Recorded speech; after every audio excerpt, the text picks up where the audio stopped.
இந்த வீடியோவில் நம்ம இன்றைக்கி என்ன பார்க்க போகிறோம்னு பார்த்தீங்கன்னா, கோழிகளுக்கு டிவார்மிங் பண்ணுறது, அதாவது குடல் புழு நீக்கம் எப்படி பண்ணுறதை பற்றி தான் பார்க்க போகிறோம்.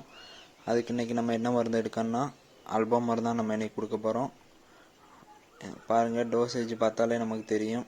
கோழிகளுக்கு வேறு ஆடு மாடு நாய் எல்லாத்துக்குமே அதிலே டோசேஜ் போட்டிருக்கும். அதை கனெக்ட் பண்ணி தான் நம்ம இன்றைக்கி கோழிகளுக்கு கொடுக்க போகிறோம். இது மாதிரி வேறு என்னெல்லாம் கொடுக்கலான்னா, தடியங்காய், அதாவது வெண்பூசணின்னு சொல்லுவாங்க, அதுவும் நம்ம கொடுக்கலாம். அது நம்ம காலையிலே கொடுக்கணும். அதனால் இப்போ பார்த்தீங்கன்னா எப்படி கொடுக்க போகிறோன்னு பார்ப்போம். ஃபஸ்ட்டு இதில் ட்ரிங்கரில் தண்ணீர் மிக்ஸ் பண்ணி தான் கொடுக்க போகிறோம். தனித்தனியாக கொடுக்கலாம், நிறைய சிக்ஸ் இருக்கனால தனித்தனியாக நம்மளால் கொடுக்க முடியலை. அதனால தான் ட்ரிங்கரில் கலந்து வைக்க போகிறோம். ட்ரிங்கரில் ரொம்பவும் தண்ணி ஊற்றிட வேண்டாம், கொஞ்சமாக தண்ணி ஊற்றி அது முழுசும் குடிக்கிற அளவுக்கு அந்த கனெக்ட் பண்ணி வச்சாலே போதும்.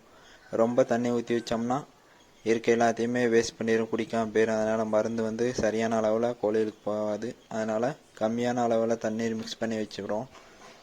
அதே மாதிரி நம்ம இன்றைக்கி தீவனம் ஒரு ஒரு 9 மணி பக்கம் கொடுப்போம். அதனால் இன்றைக்கி காலையில் ஒரு 6 மணிக்கே இதை கோழிகளுக்கு வச்சுருக்கோம்.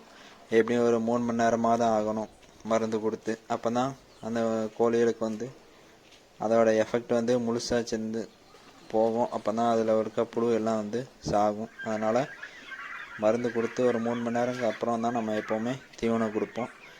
இது மாதிரி நாட்டுக்கோழி, அப்புறம் நாட்டு நாய், ஆடு, முயல் சம்மந்தப்பட்ட வீடியோ நம்ம சேனலில் இருக்குது. பிடிச்சிருந்தா சேனலை செக் பண்ணி பாருங்கள். பிடிச்சிருந்தா சப்ஸ்கிரைப் பண்ணி வச்சுக்கோங்க. நன்றி, வணக்கம்.